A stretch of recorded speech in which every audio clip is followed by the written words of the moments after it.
Morning everyone.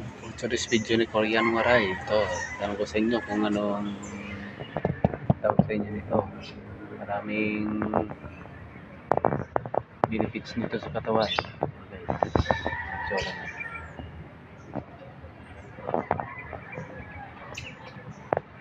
Ang main lang yung may gusto.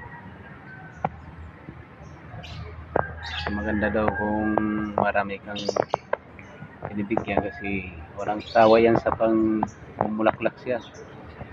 Araw-araw, tayo bulaklak. Minsan nila-use ko yung masangan niya para baging niya para umiikot lang siya. Yes.